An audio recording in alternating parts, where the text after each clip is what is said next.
আল্লাহ রাব্বুল আলামিনের জমিনে আল্লাহর নামে সূর্য ওঠে।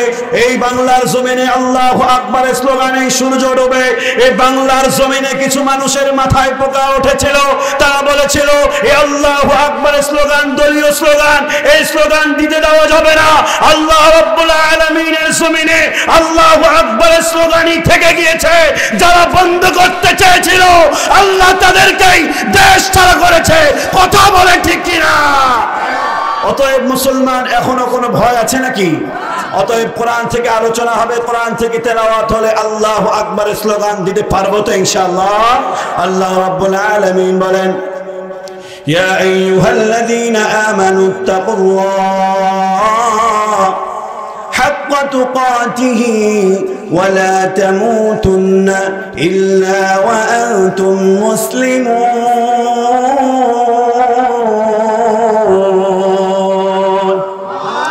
আল্লাহ রাব্বুল আলামিন মুমিন ইমানদার বান্দাদেরকে ডাক দিয়ে বলছে, হে মুমিন বান্দারা, কখনো নয় প্রকৃত মুত্তাকি না হওয়া পর্যন্ত তোমরা মুত্তাকিয়াত অর্জন করো।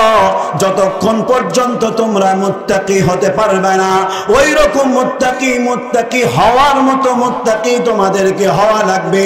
এই মুত্তাকি না হওয়া পর্যন্ত, প্রকৃত মুসলমান না হওয়া পর্যন্ত তোমরা কেউ মৃত্যুবরণ করিও না। বলেছেন কে? আল্লাহ রাব্বুল আলামিন বলছেন যে হে আমার বান্দারা, হে মুমিন বান্দারা, তোমরা মুত্তাকি হও, আল্লাহ ওয়ালা হও, মুত্তাকিয়াত তাকওয়া ওয়ালা অর্জন গুণ তোমাদের মধ্যে ধারণ করো। সম্মানিত উপস্থিতি, তাকওয়া কি জিনিস? সাইয়েদনা ওমর ফারুক রাদিয়াল্লাহু তাআলা আনহু বলেন যে তাকওয়া এমন একটি জিনিস, সেটা হচ্ছে যেমন একজন মানুষ কাঁটা যুক্ত রাস্তা দিয়ে যখন হাঁটে, ধরেন দুই দিকে বরের গাছ, বড়ই গাছ আছে দুই দিকেই, বড়ই গাছে মনে কাটা হয় না? হয়, আমাদের খলসি বাজারে হয়।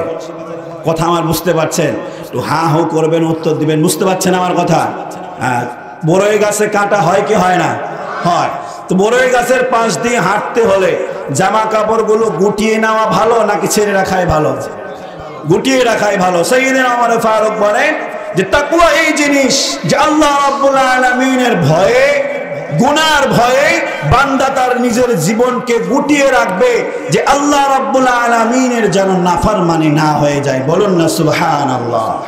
আল্লাহ রাব্বুল আলামিন বলেন 9 নম্বর সূরা তাওবার 109 নম্বর আয়াতের মধ্যে আল্লাহ রাব্বুল আলামিন বলে, যেই মানুষের জীবনটা, যেই মানুষের গোড়া, যেই মানুষের স্তম্ভটা তাকওয়া দিয়ে, আল্লাহ রাব্বুল আলামিন কালামে হাকিমের মধ্যে বলেন, আফামান আসাসা বুনিয়ানাহু আলা তাকওয়া মিনাল্লাহি ওয়া রিদওয়ান খায়রুন আম্মান আসাসা বুনিয়ানাহু আলা শাফা জুরফিন হারিন ফানহারা বিহি في نار جهنم والله لا يهدي القوم الظالمين।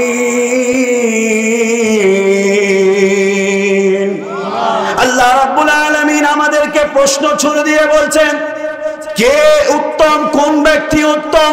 আল্লাহ রাব্বুল আলামিন বলে, তোমাদের কাছে আমার প্রশ্ন, কোন ব্যক্তির জীবনটা উত্তম? যেই ব্যক্তির জীবনটা তাকওয়া দিয়ে সাজানো, যেই ব্যক্তির স্তম্ভটা তাকওয়া দিয়ে গড়া, সেই ব্যক্তি উত্তম, নাকি যে ব্যক্তি নদীর কিনারায় একটি বাড়ি নির্মাণ করেছে, নিচে ভালো মতো স্তম্ভে শক্ত করে নাই, পিলারকে শক্ত করে নাই? আল্লাহ রাব্বুল আলামিন বলে, সেই ব্যক্তি উত্তম, নাকি যে ব্যক্তি তাকওয়া দিয়ে তার জীবনকে সাজিয়েছে, সেই ব্যক্তি উত্তম? আল্লাহ রাব্বুল আলামিন বলে যে ওই ব্যক্তি, যে ব্যক্তি নিজের জীবনকে তাকওয়া দিয়ে সাজিয়েছে, এই ব্যক্তিটা বেশি উত্তম হবে, নাকি যে ব্যক্তি তাকওয়া ছাড়া তার জীবনকে সাজিয়েছে সেই ব্যক্তি উত্তম হবে? আল্লাহ রাব্বুল আলামিন বলে, যে ব্যক্তি তাকওয়া ছাড়া তার জীবনকে সাজিয়েছে, সেই ব্যক্তির জীবনটা এই রকম যে নদীর পাশে বড় বিল্ডিং বানিয়েছে কিন্তু সাইড বাঁধে নাই। এক সময় নদীর পানি যেতে যেতে তার বাড়িটা এক সময় নদীতে তলিয়ে যাবে, সে বুঝতে পারবে না।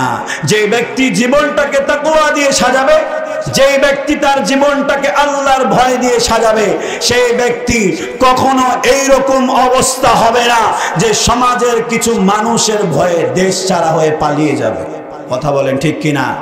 যেই মানুষ আল্লাহ রাব্বুল আলামিনের ভয়ে নিজের জীবনটাকে সাজাবে, আল্লাহ রাব্বুল আলামিন সূরা তাওবার 109 নম্বর আয়াতের মধ্যে বলেন এই ব্যক্তির জীবনটা গোছানো হবে।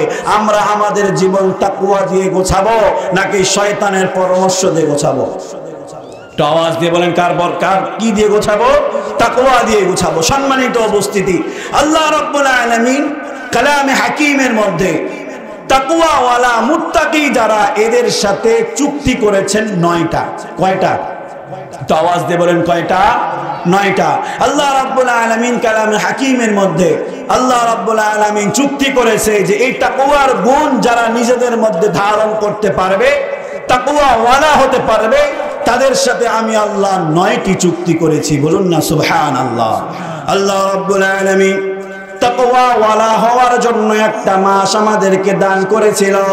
আল্লাহ রাব্বুল আলামিন সূরা বাকারার মধ্যে বলেন ইয়া আইয়ুহাল্লাযীনা আমানু কুতিবা আলাইকুমুস সিয়াম কামা কুতিবা আলাল্লাযীনা মিন ক্বাবলিকুম লাআল্লাকুম তাত্তাকুন।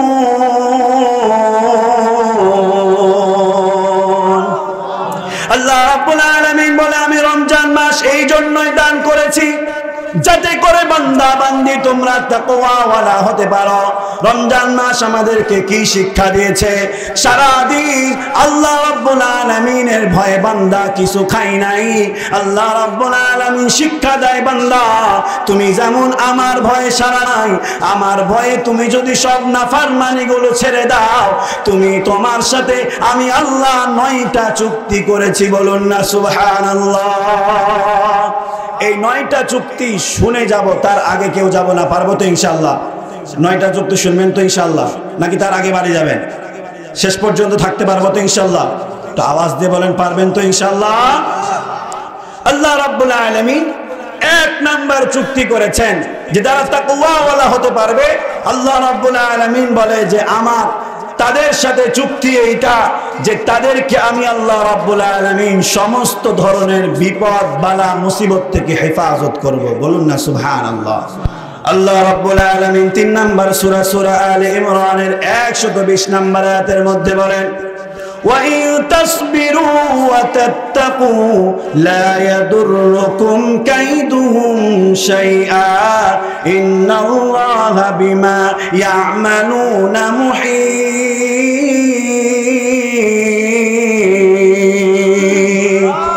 আল্লাহ রাব্বুল আলামিন বলে তোমরা সবর ও তাকওয়া অবলম্বন করো, আমি আল্লাহ তোমাদেরকে যত ধরনের বিপদ আপদ ষড়যন্ত্র আছে, কেউ তোমাকে নিয়ে ষড়যন্ত্র করেছে, কেউ তোমাকে বিপদের মধ্যে ফেলতে চায়, তুমি বান্দা তাকওয়ার গুণ নিজের মধ্যে অর্জন করো, আমি আল্লাহকে ভয় করো, আমি আল্লাহ রাব্বুল আলামিন সমস্ত ধরনের ষড়যন্ত্র বিপদ থেকে আমি আল্লাহ তোমার হেফাজত করব। বলুন না সুবহানাল্লাহ। যে সমস্ত মানুষগুলো শুধুমাত্র কেবলমাত্র আল্লাহর উপরে তাওয়াক্কুল করতে পারে, আল্লাহর উপরে ভরসা রাখতে পারে, নিজের মধ্যে আল্লাহর ভয় তাকওয়ার গুণ অর্জন করতে পারে, আল্লাহ রাব্বুল আলামিন বলছেন যে আমি আল্লাহ রাব্বুল আলামিন তাদেরকে সমস্ত ধরনের বিপদ আপদ ষড়যন্ত্র থেকে হেফাজত করব। বলুন না সুবহানাল্লাহ। আপনার আমার পয়গম্বর মুহাম্মদুর রাসূলুল্লাহ সাল্লাল্লাহু আলাইহি ওয়াসাল্লাম কে সিদ্ধান্ত নিল কাফেরেরা যে আল্লাহর রাসূলকে পৃথিবীর বুকে আর রাখবে না, আপনার আমার পয়গম্বরকে তারা কতল করবে, মেরে ফেলবে। আল্লাহ রাব্বুল আলামিন আপনার আমার পয়গম্বরকে জানায় দেয় পয়গম্বর আপনাকে আমি বলি আপনার জন্য এখন আবশ্যকীয় হয়ে গিয়েছে, আপনি এখন মক্কা থেকে হিজরত করে মদিনায় চলে যাবেন। আল্লাহর রাসূল সাল্লাল্লাহু আলাইহি ওয়াসাল্লাম রাত্রিবেলা হিজরত করে মক্কা থেকে মদিনায় যাবে। এমন অবস্থায় আল্লাহ রাসূল সাল্লাল্লাহু আলাইহি ওয়াসাল্লামের বাড়িটাকে কাফেররা এমন ভাবে ঘেরাও করেছে যে আল্লাহর রাসূল যাতে করে তার বাড়ি থেকে বের হয়ে পালিয়ে যেতে না পারে। আল্লাহর রাসূল সাল্লাল্লাহু আলাইহি ওয়াসাল্লাম যখন রাত্রিবেলা মক্কা থেকে মদিনায় হিজরত করে যাবেন, তার বিছানায় উনি শুয়েছিলেন। কৌশল অবলম্বন করলেন, সাইয়্যিদিনা আলী রাদিয়াল্লাহু তাআলা আনহুকে তার বিছানায় শুয়া দিলেন। কাফেরেরা বাড়িকে চতুর্দিক থেকে ঘেরাও করে রেখেছে। আল্লাহর রাসূল সাল্লাল্লাহু আলাইহি ওয়াসাল্লাম হযরত আলী রাদিয়াল্লাহু তাআলা আনহুকে শুয়াইয়া রেখে এরপর ঘর থেকে বের হলেন। আল্লাহর রাসূল সাল্লাল্লাহু আলাইহি ওয়াসাল্লাম দেখলেন কাফেররা গোটা ঘরটাকে, গোটা বাড়িটাকে ঘেরাও করে রেখেছে। আল্লাহর রাসূল সাল্লাল্লাহু আলাইহি ওয়াসাল্লাম হাতের মুঠোয় এক মুঠো বালু নিয়ে সূরা ইয়াসিনের 9 নম্বর আয়াত তেলাওয়াত করলেন। ওয়াজআলনা মিন বাইনি আইদিহিম সাদ্দা ওয়া মিন খালফিহিম সাদ্দা। আল্লাহর রাসূল কোরআনের আয়াত সূরা ইয়াসিনের আয়াত পাঠ করে এবার হাতের মুঠোয় ফু দিয়ে এই বালুটা আকাশের দিকে যখন ছুড়ায় দিলেন, আকাশের দিকে চালায় দিলেন, আল্লাহ রাব্বুল আলামিন এই বালিকণা প্রত্যেকটা কাফেরের চোখের মধ্যে ঢুকায় দিলেন। বলুন না সুবহানাল্লাহ। আচ্ছা বলেন তো, এই অবস্থায় যখন কাফেররা তাদের চোখে বালি পড়েছে, তারা চোখ চুলকানো আরম্ভ করেছে, আল্লাহ রাসূল সাল্লাল্লাহু আলাইহি ওয়াসাল্লাম তাদের এই চোখ চুলকানোর সময় তাদের পাশ দিয়ে চলে গিয়েছে। বলুন না সুবহানাল্লাহ। এখন আপনাদের কাছে আমার প্রশ্ন, আমরাও যখন চোখ চুলকাই তো চুলকানোর সময় কি একটু এদিক ওদিক দেখি না, নাকি চোখ বন্ধ করেই চুলকাই?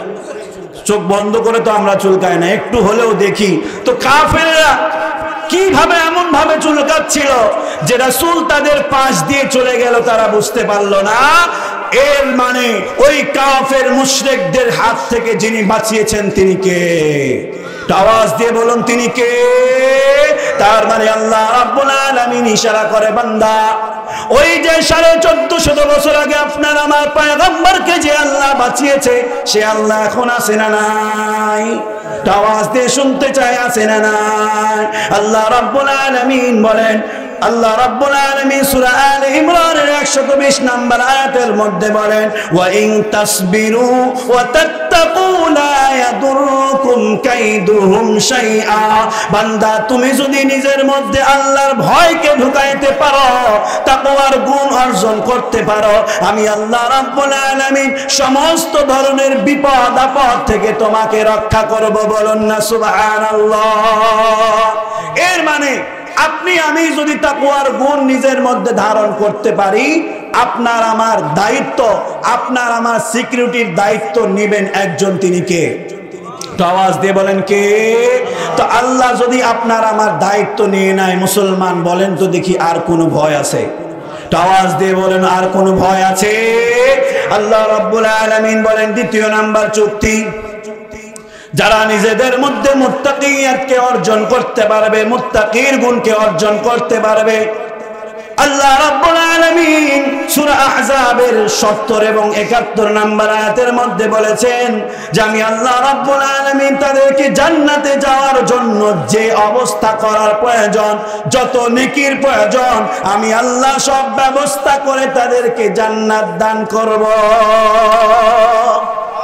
খুশি হননি মনে আপনারা? খুশি হয়েছেন? তো আওয়াজ দিয়ে বলুন না সুবহানাল্লাহ। আল্লাহ রাব্বুল আলামিন বলছেন যে জান্নাতে যাওয়ার জন্য যেই অবস্থা করার প্রয়োজন, যত নেকি প্রয়োজন, আমি আল্লাহ রাব্বুল আলামিন সব ব্যবস্থা করে দেব। একটু আওয়াজ দিয়ে বলুন না সুবহানাল্লাহ। আল্লাহ রাব্বুল আলামিন সূরা আহজাবের 70 এবং 71 নম্বর আয়াতের মধ্যে বলেন, ইয়া আইয়ুহাল্লাযীনা আমানু তাকুল্লাহা ওয়া কুলু কওলান সাদীদা ইউসলিহ লাকুম আ'মালাকুম ওয়া ইয়াগফির লাকুম যুনুবাকুম।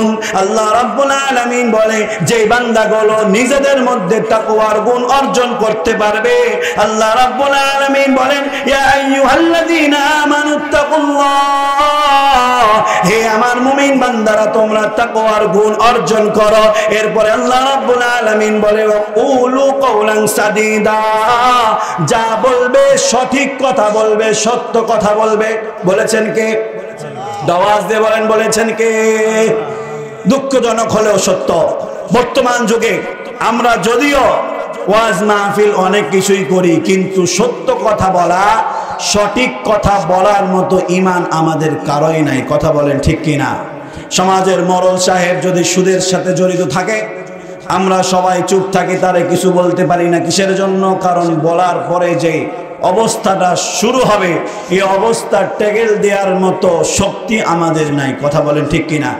ইমাম সাহেব যদি মসজিদের মধ্যে সুদ নিয়ে খুব শক্ত কথা বলে, পরে ইমাম সাহেবকে বলা হবে সুদ নিয়ে নয়, কারণ সুদের সাথে জড়িত আপনার মসজিদের সভাপতি সাহেব। কথা বলেন ঠিক কিনা? সত্য কথা, সঠিক কথা বলার মানুষ না থাকার কারণে, আপনার আমার ঈমান এত দুর্বল হয়ে যাওয়ার কারণে আপনি আমি সঠিক কথা সাহস করে বলতে পারছি না। এজন্য জালেমেরা আপনার আমার বুকের উপরে দাঁড়ায়া তারা রাজত্ব করতেছে। মুসলমান, আপনি আমি যদি আপনার ঈমানকে, আপনার আমার ঈমানকে এমন করতে পারতাম, বাতিলেরা, জালেমেরা আপনার আমার কাছ থেকে 100 গজ দূরে থাকতো। কথা বলে ঠিক কিনা? সমাজে কিছু মানুষ আছে দেখবেন যে এই সমস্ত মানুষগুলো থেকে সাধারণত মানুষ একটু দূরে থাকে। কেন দূরে থাকে? যে এই মানুষের মুখের মধ্যে কোনো ব্রেক নাই। এরকম মানুষ আছে না, যে কোনো কথা একটু লাগলে হুট করে বলে ফেলে, তোর মতো অনেক সুফি দেখেছি, তুই কিছুদিন আগে ব্যাংক থেকে লোন উঠালি না? বলে কি বলে না? ওর মুখে কোনো ব্রেক নাই, ওই বলে ফেলে। তার কোনো লজ্জা, শরম, হায়া, ভয়, ভীতি কিছুই নাই। সে সঠিক কথাটাই বলে, কিন্তু সঠিক কথা বলার কারণে সমাজের মানুষ আমরা তাকে লকব দিয়েছি বেয়াদব। কথা বলেন ঠিক কিনা? কিন্তু উচিত ছিল সমাজের মধ্যে এরকম কিছু যুবক থাকা, সমাজের মধ্যে এরকম কিছু বেয়াদব মার্কা লোক থাকা, যেখানেই অন্যায় হবে সেখানেই সঠিক কথা উচ্চ স্বরে বলবে। মুসলমান, এমন ঈমান আমরা কায়েম করতে পারবো তো ইনশাআল্লাহ?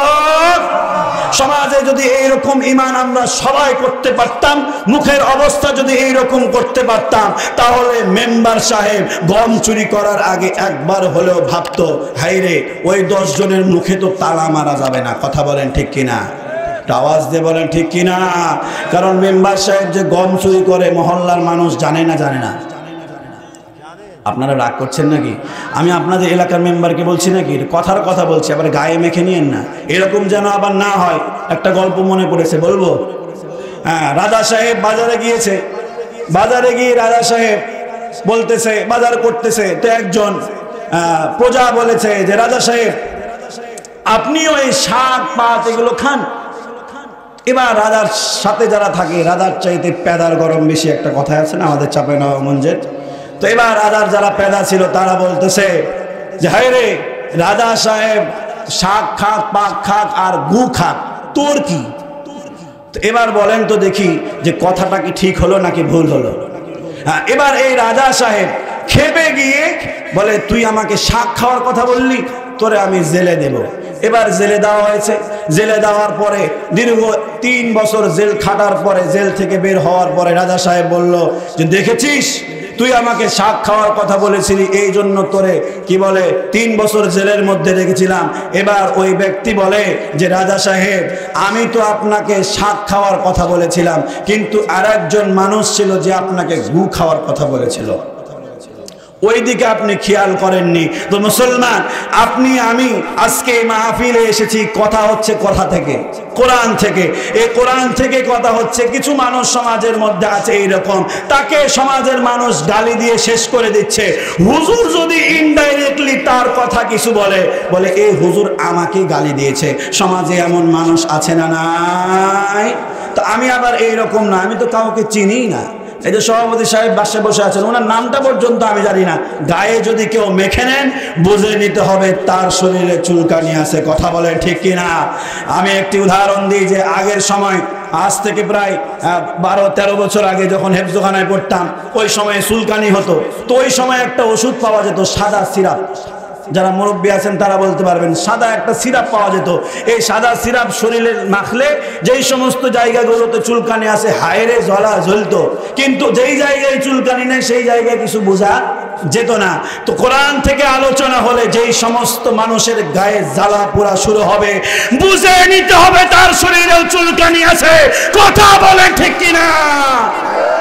সম্মানিত উপস্থিতি, তো এই যে সমাজের মধ্যে আজকে আপনার আমার আল্লাহ রাব্বুল আলামিন বলছে যে তোমাকে আমি আল্লাহ জান্নাতে যাওয়ার জন্য যত নেকির প্রয়োজন আমি আল্লাহ সব নেকি দেব, তবে উদ্দেশ্য আমার সাথে দুইটা। এক নাম্বার, তোমাকে তাকওয়ার গুণ অর্জন করতে হবে। দ্বিতীয় নাম্বার, সঠিক কথা সত্য কথা বলতে হবে। পারবো তো ইনশাআল্লাহ? আজকে থেকে পারবো তো ইনশাআল্লাহ? আমার সামনে যদি কোনো অন্যায় হয়, ঈমানটাকে এমন করে রাখবো, সেই অন্যায় যদি আমার বাবাও করে, সেই অন্যায় যদি আমার নেতাও করে, নেতার বিরুদ্ধে গিয়ে হলেও সঠিক কথা বলতে পারবো তো মুসলমান? আল্লাহ রাব্বুল আলামিন কবুল করে সকলে বলি আমিন। আল্লাহ রাব্বুল আলামিন দ্বিতীয় নাম্বার চুক্তি করেছেন মুত্তাকি বান্দাদের সাথে। মনে আছে তো সকলের ইনশাআল্লাহ? কয়টা চুক্তি করেছে? তো আওয়াজ দিয়ে বলেন। আপনারা মনে হয় খুব রাগ করেছেন আমার উপরে। আমার চিল্লাতে চিল্লাতে গলা বসে যাচ্ছে, আপনাদের কোনো কথাই বের হচ্ছে না। 5 কেজির মাথা ঝুঁকাচ্ছেন, কিন্তু 200 গ্রামের জিবা দিয়ে একটু কথা বলা যাবে না?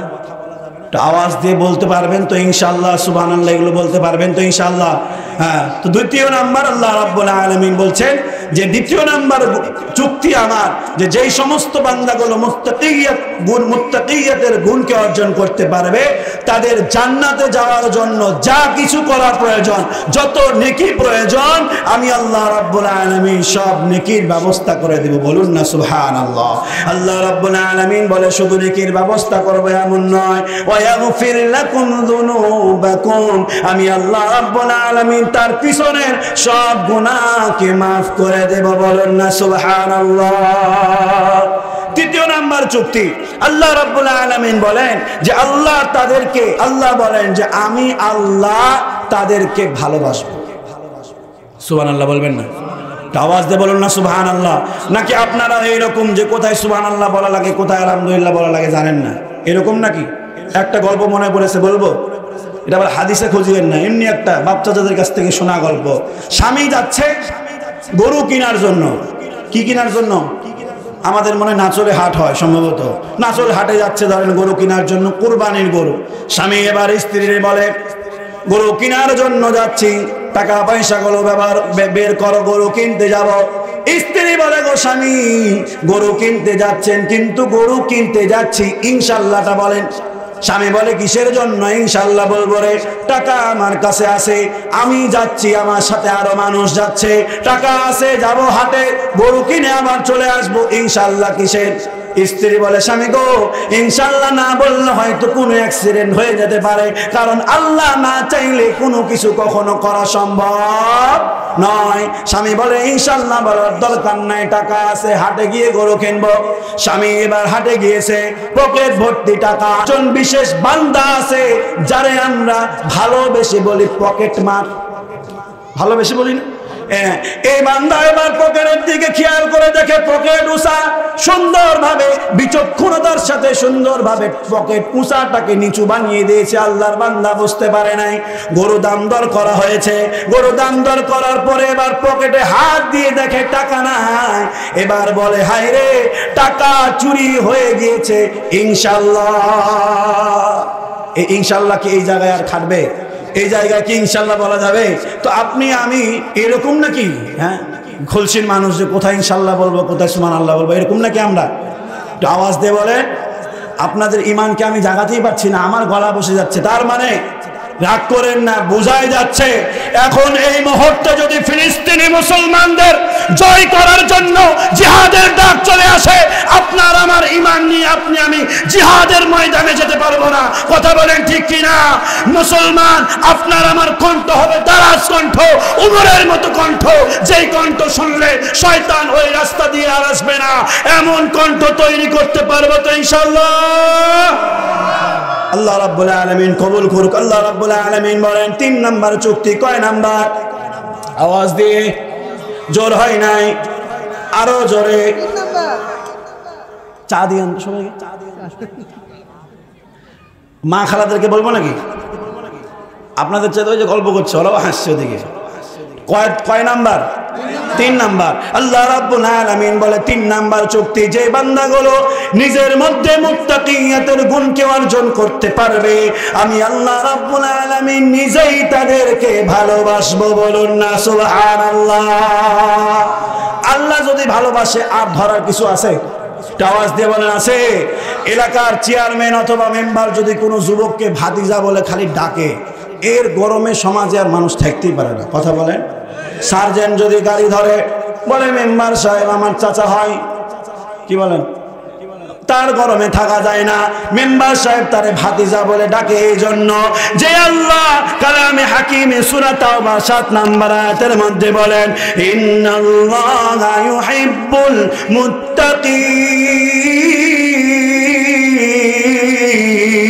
মুত্তাকিন।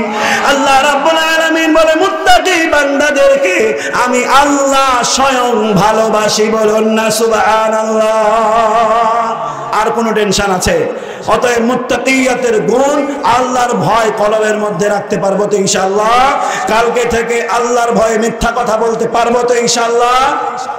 দেখেন কিছু মানুষ ইনশাআল্লাহ বলেছে। হুসুঙে বাঙালি হওয়া যাবে না। কি হওয়া যাবে না? হুসুঙে বাঙালি হওয়া যাবে না। হুসুঙে বাঙালি হওয়ার কারণেই তো হুসুঙে পরে 16 বছর আগে দিতে দিতে দিতে দিতে এমন দাওয়া দিয়েছিলেন যে 16 বছর নৌকায় হাবুডুবু খাওয়া লেগেছে। কথা বলে ঠিক কিনা? মুসলমান জাতি কখনো হুসুঙে পরে সিদ্ধান্ত নিতে পারে না। কথা বলে ঠিক কিনা? অতএব হুসুঙে পরে বলা যাবে কিছু? একটু মনোযোগের সাথে শুনবেন সকলে ইনশাআল্লাহ। তো আল্লাহ রাব্বুল আলামিন 3 নাম্বার চুক্তি করেছেন। মুত্তাকি বান্দারা নিজেদের মধ্যে আল্লাহর ভয়কে যদি রাখতে পারে, আল্লাহ রাব্বুল আলামিন সূরা তাওবার 7 নম্বর আয়াতের মধ্যে বলে যে আমি আল্লাহ তাদেরকেই ভালোবাসবো। বলুন না সুবহানাল্লাহ। 4 নম্বর চুক্তি, আল্লাহ রাব্বুল আলামিন বলে যে আমি আল্লাহ রাব্বুল আলামিন দুনিয়া আখিরাত উভয় জগতেই তাদেরকে সম্মান দান করব। বলুন না সুবহানাল্লাহ। আল্লাহ রাব্বুল আলামিন 49 নম্বর সূরা হুজুরাতের 13 নম্বর আয়াতের মধ্যে বলেন ইন্না আকরামাকুম ইনদাল্লাহি আতকাকুম ইন্নাল্লাহা আলিমুন খাবীর। আল্লাহ রাব্বুল আলামিন বলেন প্রকৃতপক্ষে তোমাদের মধ্যে সেই ব্যক্তি সর্বোত্তম, সেই ব্যক্তি সর্বোত্তম এবং সেই ব্যক্তি সবচেয়ে সম্মানিত যে ব্যক্তি আল্লাহকে ভয় করে। বলুন না সুবহানাল্লাহ। সম্মান দেওয়ার মালিককে? আওয়াজ দিয়ে বলেন দেওয়ার মালিককে? আমরা আমাদের পৃথিবীর বুকে এরকম অসংখ্য মানুষ দেখেছি যারা না চেয়ারম্যান, না মেম্বার, না পার্লামেন্টের বড় কোনো সদস্য, তবুও তাদেরকে আল্লাহ রাব্বুল আলামিন সম্মান দিয়েছে। কথা বলেন ঠিক কিনা? আচ্ছা, সারসংক্ষেপে একটি কথা বলি, কেউ আবার নিজের গায়ে টেনে নিয়েন না, যে আমরা এই জায়গায় যারা আছি, ইমাম আবু হানিফার নাম শুনেছে তো? ইমাম শাফিঈ, ইমাম বুখারী। আচ্ছা, এই মানুষগুলোকে যদি আমি এই জায়গায় গালি দিই তো ওই জুতাগুলো ওই জায়গায় থাকবে নাকি আমার গালের উপরে পড়বে? আওয়াজ দিয়ে বলেন। তা আচ্ছা, এই মানুষগুলোকে যে আপনারা সম্মান করেন বা আমরা যে সম্মান করি, আচ্ছা ইমাম আবু হানিফা কখনো এসে আপনাকে 2 কাপ চা খাইয়েছে নাকি? এরকম হয়েছে একদিন খুলশিতে এসে 2 কাপ চা খাইয়ে বলেছে একটু আমাকে সম্মান করিস, ভালোবাসিস? হলে বলিয়েন, এরকম হয়েছে নাকি? বা অন্য কেউ আপনাকে হুজুর ইমাম সাহেব চা খাইয়ে বলেছে যে ইমাম আবু হানিফা বা ইমাম শাফিঈকে একটু ভালোবাসিস? আমার কথা কি বুঝতে পারছেন? এরকম কেউ বলেছে? বলে নাই। তবুও যে আপনারা বললেন যে গালি দিলে জুতার মালা আমার গলায় দিবেন, এই মুহাব্বতটা, তাদের এই মুহাব্বত আপনার আমার কলবে ঢেলে দিলেন কে? আওয়াজ দিয়ে বলেন ঢেলে দিলেন কে? তার মানে সম্মান দেওয়ার মালিক আল্লাহ। আল্লাহ ভীরু যদি আপনি আমি হয়ে যাই, সম্মান দিবেন একজন, তিনি কে? আল্লাহ রাব্বুল আলামিন বলে বান্দা তুমি যদি মুত্তাকি হয়ে যাও, আমি আল্লাহ রাব্বুল আলামিন দুনিয়া আখিরাত উভয় জগতেই তোমাকে সম্মান দান করব। বলুন না সুবহানাল্লাহ। আরেকজন মানুষ ছিল, কেউ আবার দলীয় ভাবে নিয়ে যেন না, কেউ আবার গায়ে মাখিয়ে নিয়ে না যে হুজুর এখানে আবার দল করে গেল, এরকম নয়। আমি কোনো দলের সাথেই নাই, এদিকে না ওদিকে নয়। তবে কোরআনের কথা বলি, যদি কারো গায়ে লাগে তো আপত্তি নাই। কথা বলেন ঠিক কি না? আমাদের বাংলাদেশে কিংবদন্তি একজন মুফাসসির ছিলেন, যার নাম আমরা সকলেই জানি, আল্লামা দেলওয়ার হোসেন সাঈদী। দল মত নির্বিশেষে সব মানুষ তাকে মহাব্বত করতো কি করতো না? দাওয়াজ দিয়ে বলেন করতো কি করতো না? এই যে মিডিয়ায় প্রচার হচ্ছে, আমি সরাসরি বলি, আমি রাজশাহী শহরের মধ্যে সবচাইতে বড় এবং সুন্দর মসজিদের ইমাম ছিলাম। এই মসজিদটা যিনি নির্মাণ করেছিলেন, ইনি হচ্ছেন ওই সময়ের আওয়ামী লীগের, রাজশাহী মহানগর আওয়ামী লীগের সাংগঠনিক সম্পাদক। বড় একজন ব্যক্তি, একা এক মসজিদ 5 কোটি টাকা খরচ করে করেছে। রাজশাহীর মধ্যে সবচাইতে বড় মসজিদ। আমি মসজিদটি ছেড়ে দিয়েছি, অন্য মসজিদে থাকি। উনি যখন আল্লামা দেলওয়ার হোসেন সাঈদী সাহেব যখন ইন্তেকাল করে, উনার মুখে আমি নিজেই শুনেছি, উনি বলেছিলেন যে দলীয়ভাবে যদি আমি দলের দড়িতে বাধা না থাকতাম, তাহলে আমি আজকে সাঈদী সাহেবের জানাজায় নিজেই উপস্থিত হতাম। তো এইরকম অবস্থা, আল্লামা দেলওয়ার হোসেন সাঈদী সাহেবের মহব্বত, ভালোবাসা আপনার আমার কলবের মধ্যে ঢেলে দিয়েছেন কে? আওয়াজ দিয়ে বলুন ঢেলে দিয়েছেন কে? তার মানে মুসলমান, আপনার আমার দল কোন ক্ষমতায় গিয়ে সম্মান পাওয়ার দরকার নাই। আল্লাহ রাব্বুল আলামিন বলে বান্দা আমারে ভয় কর, দুনিয়া গোটা তোর পায়ে সিজদা করবে। কথা বলেন ঠিক কি না? অতএব আল্লাহকে ভয় করে তাকওয়াওয়ালা হতে পারবো তো ইনশাআল্লাহ। এরপরে আসুন, আল্লাহ রাব্বুল আলামিন 5 নাম্বার চুক্তি আপনারা আমার সাথে করেছেন। আপনারা বিরক্ত হচ্ছেন নাকি? কোরআন থেকে আলোচনা হচ্ছে, এই জন্য আবার অনেকেই মনে করছে কি ব্যাপারে ইউসুফ জুলেখার গল্প এখনো শুরু হয়নি, কিসের জন্য? এরকম নাকি? কোরআন থেকে তাফসীর হলে এইরকমই হবে, শুনতে পারবো তো ইনশাআল্লাহ। কোরআনের বাইরে কোনো কথা বলছি কি? হ্যাঁ, আল্লাহ রাব্বুল আলামিন বলেন 5 নাম্বার চুক্তি আল্লাহ রাব্বুল আলামিন মুত্তাকি বান্দাদের সাথে করেছে। আল্লাহ রাব্বুল আলামিন বলে যে আমি আল্লাহ তারে দুনিয়াতে সম্মানের রিজিক দান করব। বলুন না সুবহানাল্লাহ। আল্লাহ রাব্বুল আলামিন সূরা তালাকের 2 এবং 3 নম্বর আয়াতের মধ্যে বলেন ওয়া মাইয়াত্তাকিল্লাহা ইয়াজআল লাহু মাখরাজা ওয়া ইয়ারযুকুহু মিন হাইথু লা ইয়াহতাসিব ওয়া মান ইয়াতাওয়াক্কাল আলাল্লাহি ফাহুয়া হাসবু ইন্নাল্লাহা বালিগু আমরি ক্বাদ জাআলাল্লাহু লিকুল্লি শাইইন কদরা। আল্লাহ রাব্বুল আলামিন বলেন যে বান্দাগুলো নিজেদের মধ্যে মুত্তাকিয়াতের গুণকে অর্জন করতে পারবে, আমি আল্লাহ রাব্বুল আলামিন দুনিয়া আখিরাত উভয় জগতেই তাদেরকে সম্মানের রিজিক দান করব। বলুন না সুবহানাল্লাহ। আল্লাহর কথায় কি মিথ্যা আছে? রাগ করে যারা চলে যাচ্ছেন নাকি আপনারা? শেষ করে দেব, শেষ করে দেব। আপনাদের চালানের শব্দটাও আসতে শেষ করে দিলে বলেন শেষ করে দিলে আমারই ভালো। হ্যাঁ, আল্লাহ রাব্বুল আলামিন বলেন যে আল্লাহ রাব্বুল আলামিন বলেন 5 নাম্বার চুক্তি বান্দা, তোমরা যদি তাকওয়াওয়ালা হতে পারো সম্মানের রিজিক দান করবেন। বলেছেন কে? আওয়াজ দিয়ে বলেন বলেছেন কে? আপনি আমি সম্মানের রিজিক চাই কি চাই না? আওয়াজ দিয়ে বলেন চাই কি চাই না? অতএব আল্লাহর ভয়ে প্রত্যেকটা ক্ষেত্রেই আল্লাহকে সাক্ষী রেখে সব কাজ করতে পারবো তো ইনশাআল্লাহ। ব্যবসায়িক যারা আমরা রয়েছি, এমন যেন না হয়ে যায় ব্যবসা করার ক্ষেত্রে কিনেছি 5 টাকায়, বিক্রি করার সময় বলছি ভাই খোদার কসম করে বলি 7 টাকাতে কিনায় আছে, আমার আপনাকে দিব কিভাবে? এইরকম ব্যবসায়িক বোধহয় খুলশি বাজারে না। এই ব্যক্তি আল্লাহকে ভয় করলো, দাওয়াজ দিয়ে বলেন ভয় করলো। সর্বক্ষেত্রে আল্লাহকে যদি ভয় করতাম তাহলে আল্লাহ রাব্বুল আলামিন অল্পের মধ্যেই আপনার আমার জন্য বরকত ঢেলে দিতেন। কথা বলুন ঠিক কিনা? এরপরে আসুন, আল্লাহ রাব্বুল আলামিন 6 নাম্বার চুক্তি করেছে। আমি তাড়াতাড়ি যাচ্ছি, আপনারা রাগ করছেন নাকি? তাড়াতাড়ি শেষ করবো ইনশাল্লাহ। শেষ পর্যন্ত আপনাদেরকে রাখার জন্য, কেউ চলে যাবেন না, আমার কাছে কিন্তু ওয়াদা করেছেন শেষ পর্যন্ত থাকতে পারবেন তো ইনশাল্লাহ।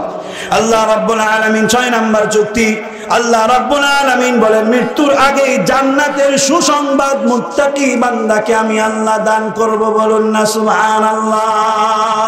আল্লাহ রাব্বুল আলামিন 10 নাম্বার সূরা ইউনূসের 64 নম্বর আয়াতের মধ্যে বলেন লাহুমুল বুশরা ফিল হায়াতিদ দুনিয়া ওয়া ফিল আখিরা লা তাবদীলা লিকালিমাতিল্লাহ যালিকা হুয়াল ফাওজুল আযীম।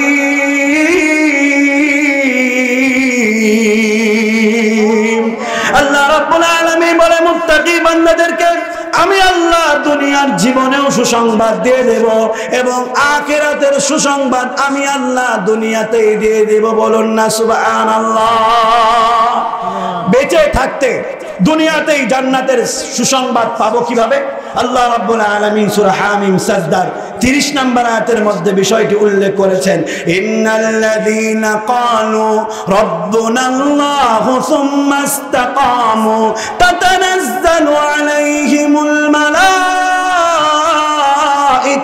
আল্লা তাখাফু ওয়া লা তাহজানু ওয়া আবশিরু বিল জান্নাহ। আল্লাহু আকবার।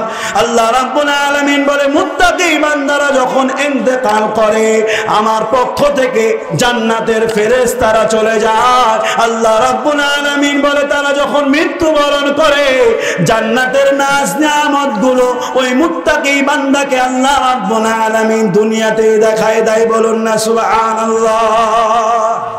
কষ্টের পরে যদি সুখ থাকে তাহলে এই কষ্টটাকে আর কষ্ট মনে হয় না। যেমন মারা যখন বাচ্চা প্রস্রাব করে, আমরা জানি বাচ্চা যখন প্রস্রাব করে একজন মায়ের কিরকম কষ্ট হয়। ডাক্তারেরা বলেছেন অসংখ্য হাড্ডি একসাথে ভাঙলে যেমন কষ্ট হয় এইরকম কষ্ট হয়। তবু একজন মা বারবার বলে বাচ্চাটা প্রস্রাব হবে কখন, বলুন না সুবহানাল্লাহ। এর মানে বাচ্চাটা প্রস্রাব হওয়ার সময় কি তার আনন্দ হবে নাকি কষ্ট হবে? কষ্ট হবে নাকি আনন্দ হবে? কোনটা? কষ্ট হবে। তবু এই সময়ের অপেক্ষা কেন করে? কারণ কষ্টের পরে ফুটফুটে তার কলিজার টুকরা সন্তানটাকে দেখতে পাবে, বলুন না সুবহানাল্লাহ। এর মানে এই যে কষ্টের পরে আনন্দের মুহূর্ত যদি থাকে তাহলে আর কষ্টটাকে কষ্ট মনে হয় না। মুমিন বান্দা মুত্তাকি বান্দা যখন মৃত্যুবরণ করবে মৃত্যুর চাইতে কষ্টের কিছু আছে। দাওয়াজ দিয়ে বলেন আছে। আল্লাহ রাসূল সাল্লাল্লাহু আলাইহি ওয়াসাল্লাম যখন মৃত্যুর শয্যায় শায়িত, জিবরাইল এসে আজরাইল এসে আল্লাহর রাসূল সাল্লাল্লাহু আলাইহি ওয়াসাল্লামের জান কবজ করতেছেন। আল্লাহর রাসূল আজরাইল ডাক দিয়ে বলে আজরাইল কেন যেন আমার মনে হয় তুমি আমার জান কবজ করতেছো আর আমার বুকের উপরে ওই উহুদ পাহাড়টা পুরাটাই তুমি চাপিয়ে দিয়েছো। এই জিবরাইল আমার যদি এত কষ্ট হয় না জানি আমার ওই উম্মতগুলোর কেমন অবস্থা হবে। আজরাইল আল্লাহর রাসূলকে ডাক দিয়ে বলে নবী গো ভয় নাই ভয় নাই, আপনার উম্মতগুলো যদি মুত্তাকি হয়ে যায় তাদের এই কষ্টটাকে তাদের আর কষ্ট মনে হবে না, বলুন না সুবহানাল্লাহ। মুত্তাকি বান্দা যখন মৃত্যুবরণ করবে সেই সময় আল্লাহ রাব্বুল আলামিন তার সামনে জান্নাতের ছবি জান্নাতের ভিডিও তুলে ধরবে, বলুন না সুবহানাল্লাহ।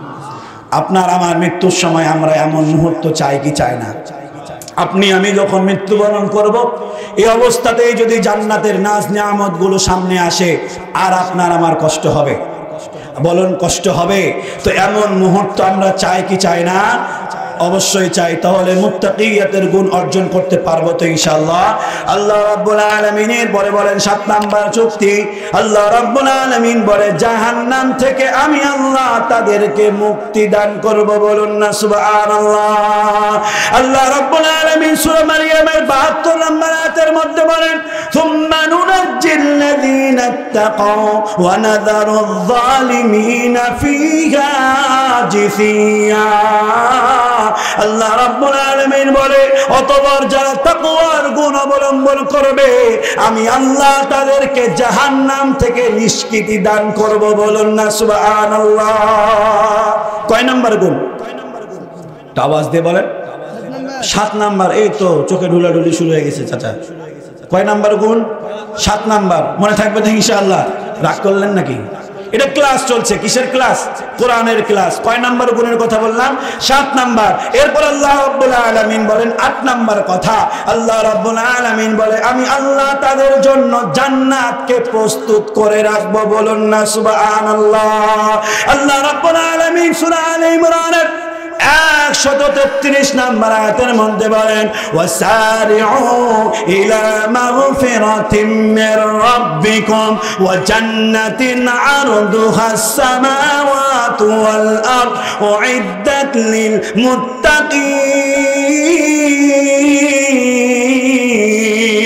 মুত্তাকিন। আল্লাহ রাব্বুল আলামিন বলে হে আমার মুত্তাকি বান্দারা, একটা বিষয়কে তোমরা খেয়াল রাখবে, আমি আল্লাহ তোমাদের জন্য জান্নাত প্রস্তুত রেখেছি, তবে তোমাদের গুণ যেন আরেকটা এইরকম থাকে ওয়াসারিউ ইলা মাগফিরাতিম মির রাব্বিকুম। নেক কাজ যখন দেখবে, যখনই কোনো ভালো কাজ দেখবে, ওয়াসারিউ নেক কাজ ভালো কাজ দেখলেই তোমরা ওই ভালো কাজে অংশগ্রহণ করার জন্য প্রতিযোগিতা করবেন। বলেছেন কে? নেক কাজ দেখলে, ভালো কাজ দেখলে প্রতিযোগিতার মনোভাব, প্রতিযোগিতামূলক আচরণ আপনার আমার মাঝে রাখতে হবে। বলেছেন কে? আল্লাহ রাসূলের সাহাবীরা তাদের এই কথাকে এমন ভাবে পালন করেছিল যে নেক কাজ করার সময় নিজের জীবনকে দেওয়ার জন্য রেডি হয়ে গিয়েছে, পিছপা হয় নাই। বলুন না সুবহানাল্লাহ। একটি ঘটনা বলে শেষ করব, বসে থাকতে পারবো তো ইনশাআল্লাহ। অনেকে উঠে যাচ্ছেন, রাগ করছেন নাকি আমার উপরে? আল্লাহ রাব্বুল আলামিনের পয়গম্বর মুহাম্মদুর রাসূলুল্লাহ সাল্লাল্লাহু আলাইহি ওয়াসাল্লামের একজন সাহাবী ছিল যার নাম সাদ সালামি। কি নাম? একটু আওয়াজ দিয়ে বলেন। সাদ সালামি রাদিয়াল্লাহু তাআলা আনহু আল্লাহর রাসূল সাল্লাল্লাহু আলাইহি ওয়াসাল্লামকে এসে বলে, ইয়া রাসূলুল্লাহ, আমার বড় আশা, আমি দেখতে কালো, আমি গরিব একজন সাহাবী, আমার বড় আশা যে আমি বিয়ে করব। আল্লাহর রাসূল সাল্লাল্লাহু আলাইহি ওয়াসাল্লাম লম্বা ইতিহাস। সাদ সালামের জন্য একজন মদিনার সবচেয়ে সুন্দরী যারে লকব দেওয়া হয়েছিল হুরে মদিনা, তার সাথে আল্লাহর রাসূল সাল্লাল্লাহু আলাইহি ওয়াসাল্লাম বিয়ে ঠিক করলেন। সাদ সালামের কাছে টাকা নাই, বিয়ে যে করবে বিয়ের বাজার করার মতো টাকা নাই। সাদ সালামের জন্য আল্লাহর রাসূল নিজেই তার বিয়ের জন্য কালেকশন করলেন। বলুন না সুবহানাল্লাহ। আল্লাহ রাসূল সাল্লাল্লাহু আলাইহি ওয়াসাল্লাম কিছু টাকা সাদ সালামের হাতে দিয়া এবার সাদ সালামের বলে, রে সাদ, তোমার বিয়ে আমি জোহরের নামাজের পরে দেব, তুমি বাজারে গিয়ে তোমার বিয়ের সামগ্রী বাজার করে নিয়ে আসো। সাদ সালামি এবার বাজার করতে গিয়েছেন। বাজার করছেন এমন সময় মদিনার বাজারে কে যেন বলে, হায়রে, যুদ্ধের দামামা বেজে গিয়েছে, আল্লাহর রাসূল বোধহয় আর পৃথিবীর বুকে বেঁচে নাই। সাদ সালামি সঙ্গে সঙ্গে দোকানদাররে ডাক দিয়ে বলে, দোকানদার, বিয়ে করার আমার দরকার নাই, যুদ্ধের দামামা বেজে গিয়েছে, আল্লাহর রাস্তায় আমার জানকে দিতে হবে, প্রতিযোগিতা থাকা লাগবে, অন্যান্য সাহাবীরা শাহাদাত বরণ করে তারা জান্নাত পেয়ে যাবে, আমিও যদি পিছপা হয়ে যাই তাহলে প্রতিযোগিতামূলক আচরণ আমার থাকলো না। সাদ সালামি তার বিয়ের বাজার না করে একখানা তলোয়ার কিনে, কালো কাপড় কিনে তার মুখটাকে ঢেকে নিয়েছে যাতে করে রাসূল দেখতে না পায়। বলুন না সুবহানাল্লাহ। কারণ রাসূল তারে বলেছে তোমার বিয়ে দেব, রাসূল যেন দেখতে না পায়, এই জন্য সে কালো কাপড় দিয়ে মুখটা ঢেকে একটা ঘোড়া নিয়ে যুদ্ধের ময়দানে ঝাঁপিয়ে পড়েছে। সাহাবায়ে কেরামরা দেখে, হায়রে, একজন মানুষ যার মুখটা ঢাকা রয়েছে, কে যুদ্ধের ময়দানে ঢুকে পড়ল। সে যুদ্ধের ময়দানে ঢুকে কাফেরদেরকে এমন ভাবে কচু কাটা করতে আরম্ভ করলো। তার এই জজবা দেখে সমস্ত সাহাবী যুদ্ধের ময়দানে ঝাঁপিয়ে পড়েছে। আল্লাহ রব্বুল আলামিন সেই যুদ্ধে মুসলমানদেরকে জয়দান করেছে, বলুন না সুবহানাল্লাহ। আল্লাহ রাসূল সাল্লাল্লাহু আলাইহি ওয়াসাল্লাম শাহাদাত বরণকৃত সাহাবীগুলোর লাশগুলোকে যখন একত্রিত করছিলেন, আল্লাহর রাসূল এক এক করে লাশগুলো যখন এক জায়গায় করছিল, আল্লাহর রাসূল তাকায় দেখে একজন ব্যক্তি যার মুখটা ঢাকা রয়েছে, এক হাত নাই, পাটাও তার কেটে দেওয়া হয়েছে। আল্লাহর রাসূল সাল্লাল্লাহু আলাইহি ওয়াসাল্লাম তার মুখ থেকে যখন কাপড়টা সরিয়েছে, আল্লাহর রাসূল কাপড়টা সরানোর পরে সঙ্গে সঙ্গে ছোট বাচ্চার মতো হাওমাও করে কাঁদতে আরম্ভ করেছে। সাহাবায়ে কেরাম দেখে, হায় রে, এমন ভাবে তো আল্লাহর রাসূলকে কখনো কাঁদতে দেখি নাই। কাকে দেখে আল্লাহর রাসূল এমন ভাবে হাওমাও করে কাঁদতে লাগলো? সাহাবায়ে কেরাম দৌড়ে এসে দেখে আল্লাহর রাসূল সাদ সালামের লাশটা দেখে সাহাবীদেরকে বলে, সাহাবীরা, আমি সাদকে বলেছিলাম যোহরের নামাজের পরে তোর বিয়ে দিব, কিন্তু সাদ আমার কথা শুনে নাই। সে যুদ্ধের ময়দানে ঝাঁপিয়ে পড়েছে, নিজের জীবনকে দেওয়ার জন্য প্রতিযোগিতামূলক আচরণ করে সে তার জীবনকে দিয়ে দিয়েছে। সাহাবায়ে কেরাম বলে, নবী, এমন ভাবে তো কখনো আপনারে কাঁদতে দেখি নাই। এই সাদ শুধু তো শাহাদাত বরণ করেছে এমনটা না, অন্যান্য সাহাবীরাও তো শাহাদাত বরণ করেছে, কিন্তু আপনি সাদের জন্যই কেন এমন ভাবে কাঁদেন? আল্লাহর রাসূল বলেন, সাহাবীরা, সাদ যখন ইসলাম গ্রহণ করেছিল আমার কাছে এসেছিল, শুধুমাত্র একটা কম্বল গায়ে দিয়ে, তার কোনো পোশাক ছিল না। আমি সাদরে জিজ্ঞেস করেছিলাম, রে সাদ, এমন অবস্থা তোর কে করলো?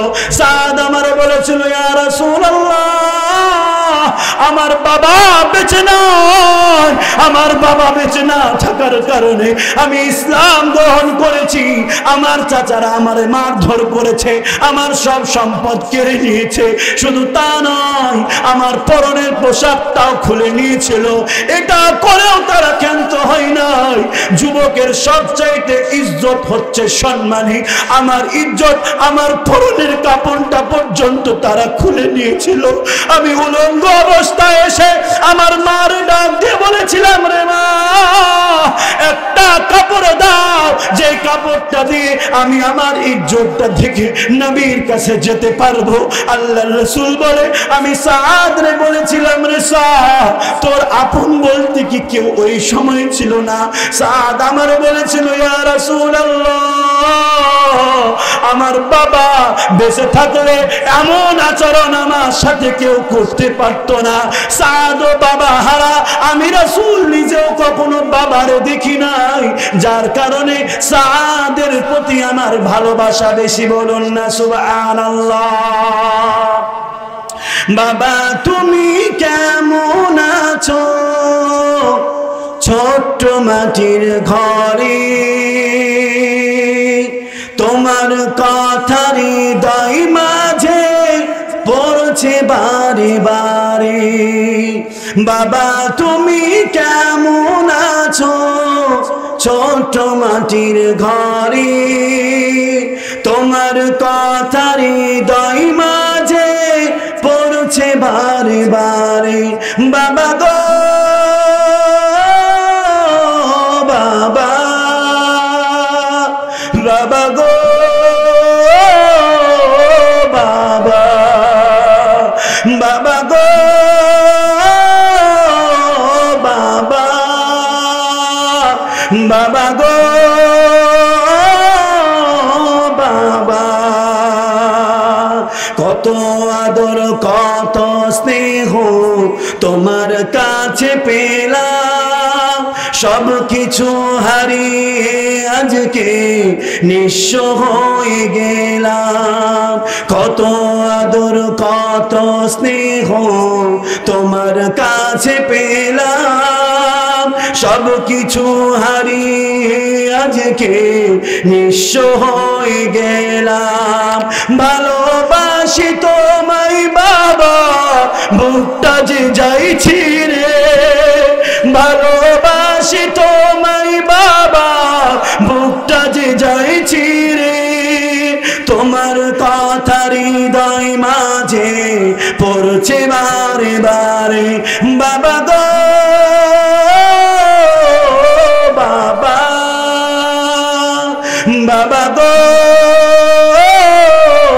বাবা তোমার মতো আপন কে হোক পাই না তো আর খোঁজে তাই তো আজ ঘুমের ঘরে অশ্রুতে যাই ভিজে সুখে থেকো পরম সুখে জান্নাতের ভিতরে সুখে থেকো পরম সুখে জান্নাতের ভিতরে তোমার কথা হৃদয় মাঝে পড়ছে বারে বারে বাবা গো বাবা বাবা গো বাবা আল্লাহ রাসূল সাহাবায়ে কিরামদেরকে ডাক দিয়ে বলে ও আমার সাহাবীরা সাদ সালামি ছিল এতিম বাবা হারা এই জন্য তারে দেখে আমার কষ্ট হয় সাহাবায়ে কেরাম সাদ সালামের জানাজার ব্যবস্থা করলো আল্লাহ রাসূল সাল্লাল্লাহু আলাইহি ওয়াসাল্লাম জানাজায় যাবেন এমন সময় আল্লাহর রাসূল জানাজায় যাচ্ছেন জানাজায় যাওয়ার সময় সাহাবায়ে কেরাম খেয়াল করে দেখে আল্লাহর রাসূল বুড়ো আঙ্গুলের পায়ের বুড়ো আঙ্গুল সাহাবায়ে কেরাম এমন দৃশ্য দেখলেন এরপরে আল্লাহর রাসূল জানাজার পরে সাদ সালামের কবরে নিজেই নামলেন বলুন না সুবহানাল্লাহ সাদ সালামের কবরে নেমে আল্লাহর রাসূল সাহাবায়ে কেরামদেরকে ডাক দিয়ে বলেন ও আমার সাহাবীরা দে দে আমার সাদ রে আমার বুকের মধ্যে তুলে দে বলুন না সুবহানাল্লাহ সাহাবা